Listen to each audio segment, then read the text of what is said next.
How are you? Nothing. Just here to answer a call. So you're not in trouble. Not doing anything wrong. Okay, thanks.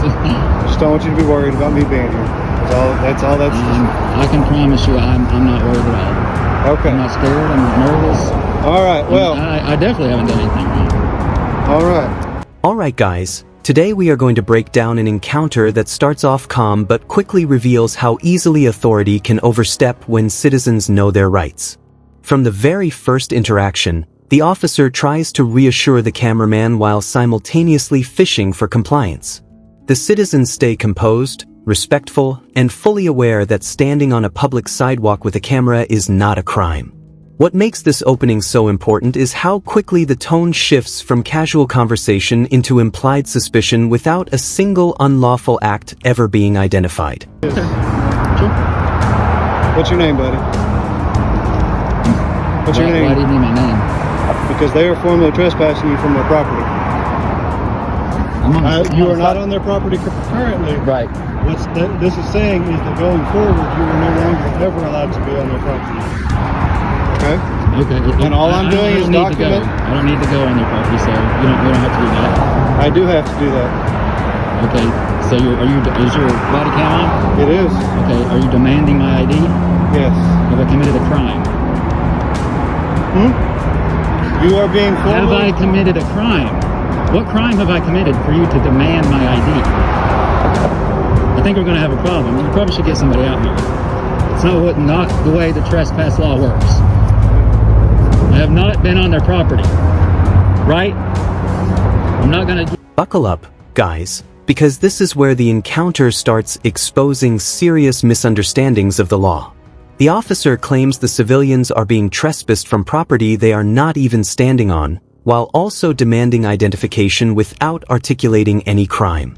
The cameraman keeps pressing one simple question: what crime have I committed? And notice how there's never a direct answer.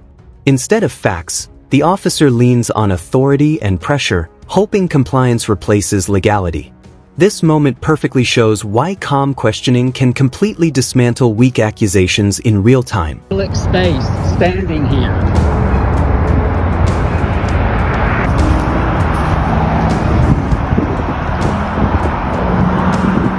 Can I get your name and badge number? My name's Officer Burkhoff.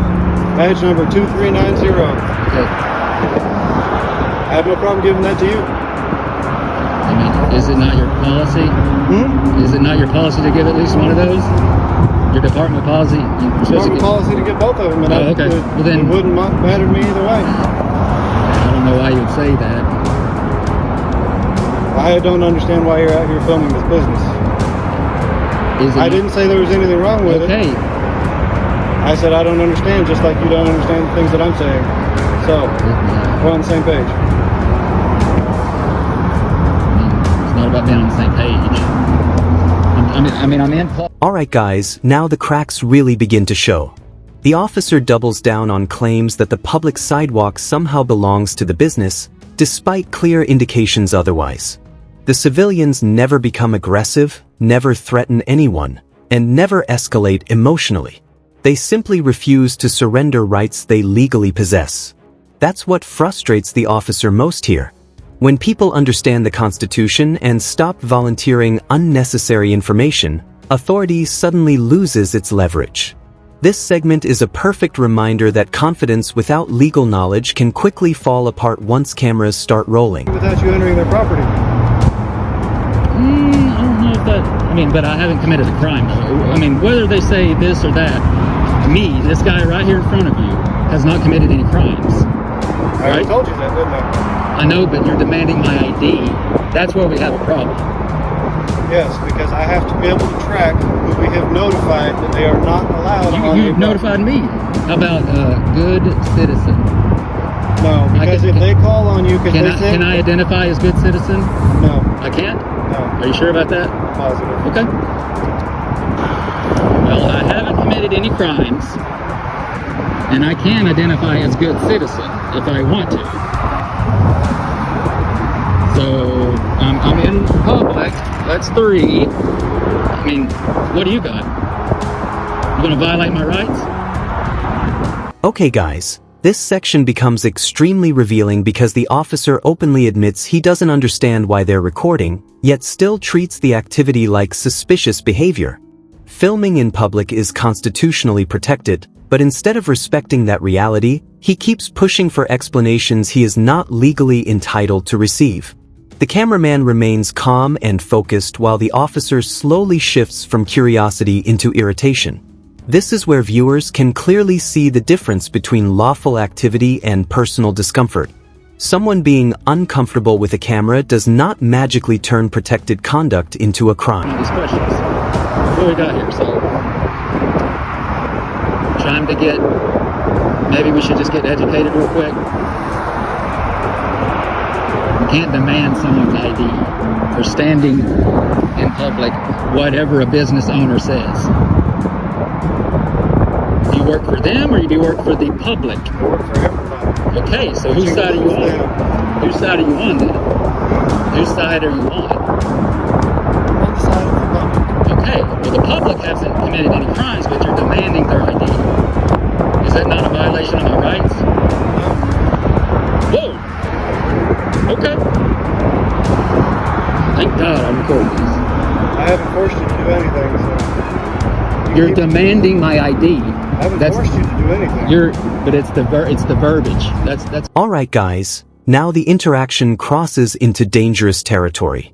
The officer begins implying criminal intent without presenting reasonable, articulable suspicion. That distinction matters because constitutional rights do not disappear just because someone with a badge feels uneasy. The civilians repeatedly explain that they are standing in public and have committed no offense, but the officer continues demanding identification anyway. Instead of de-escalating, he becomes more emotionally invested in forcing compliance. This part perfectly captures how ego can sometimes override professionalism when officers encounter citizens who actually understand the limits of police authority. I'm being detained. Am I free to go? Do you want to talk to my supervisor? Am I free to go or am I being detained? Did you want to talk to my supervisor? Can I ask a question before that? May I ask you a question?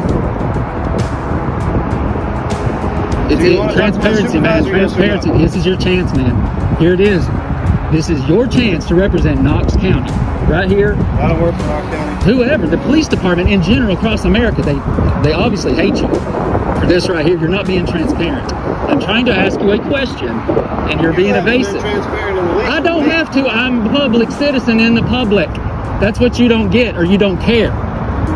That's what you don't get, or you don't care that I'm a public, private citizen. You are free to go. No. You are free to go. If I'm free to go, then I'm free to stay.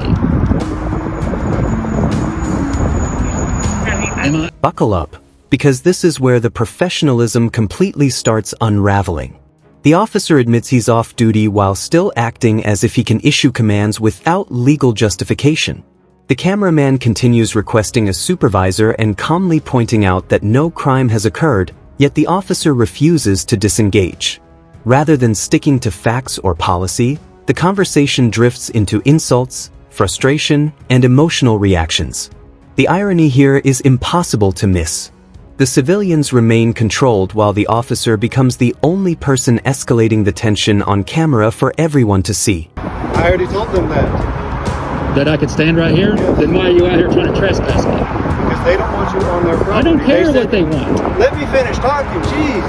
You keep asking me questions and you don't let me finish the answers. So no wonder America hates you guys. Hello. What's going on? Hanging out. Okay. That's it? That is it. So you said that you asked for me, though. Well, no, I think we've squashed that, right?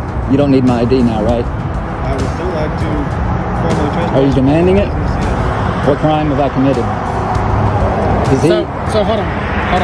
He's demanding my ID, though. The call that we got was from the business owner. Okay. And I don't know because I just got here. Were you on their property? I don't Or were answer you here? questions. Not today. Do what? I don't answer questions. Okay. Then you're all free to leave. Alright guys, this section fully exposes the power of recording public officials. The civilians explain repeatedly that refusing to identify yourself in public is not a crime absent lawful detention, while the officer keeps contradicting himself about whether the ID demand is voluntary or mandatory. Instead of clarifying the law, he spirals into personal attacks and defensive behavior. What makes this moment so important is how the camera preserves every inconsistency in real time. Without footage like this, these encounters often get rewritten later in ways that completely ignore what actually happened.